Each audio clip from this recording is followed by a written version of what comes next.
Hey, this is Lloyd from Lloyd's Motorworks. We've been challenged by Victory to build a 300 horsepower bike for the Hot Bike Tour. And, you know, 300 is an easy number to say and a real hard number to achieve, and we haven't gotten there yet. There's been some guys out there in the V-twin world that have, and you know what, kudos to them, they deserve it. But we're going to give it a try ourselves. So after some thought about this on how we're going to, one, do it, two, come up with a game plan, I figured, you know what, these motors are so hardy, so strong, and so performance oriented right in stock form. Instead of changing a lot of the components on this motor, let's do it with a 4-component change. Let's try 300 with changing only 4 components. Those components are the rods. It's a stock rod right here. Phenomenal design, made by Molly.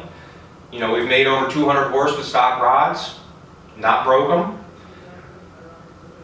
They have a breaking point, and just like anything else, I'd rather not find that right yet, because it's really a messy situation when we do. So we're going to just chalk it up and say, you know what, these are good for 200, and we'll move on. We'll put some heavy rods in there, we know we can take the punishment. Pistons. Stock piston, also made by Molly. We've made over 200 horse with stock pistons. We've raced it at Bonneville with 12 pounds of boost. We set records. We didn't break any pistons. We've never broke a stock piston.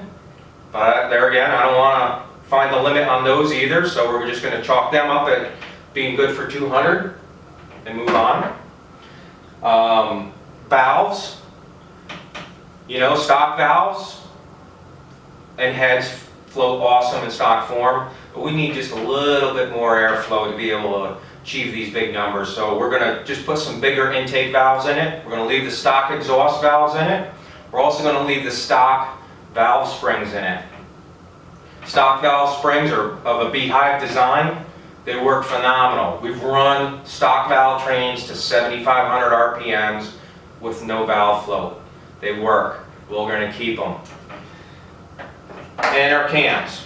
We're going to have to switch cams, well, because stock just won't do. You'll see that cams on a Victory are of a roller profile design. We use hydraulic tappets. You know, they're right from the factory, self-adjusting. They have roller rockers on them, stock. This stuff is performance oriented right out of the box. You know, this is the stuff you get when you go to the dealership and you buy a Victory motorcycle. So we're also going to use stock injectors. Of course, there's not enough fuel flow for stock injectors, so we are going to increase their size just to flow enough fuel, but we're going to use stock injectors. We're also going to use the stock ECU that comes in the bike. And, you know, this whole project is set forth to say, you know what, this is how reliable, resilient, and performance-oriented Victory motorcycles are, and we're going to prove it.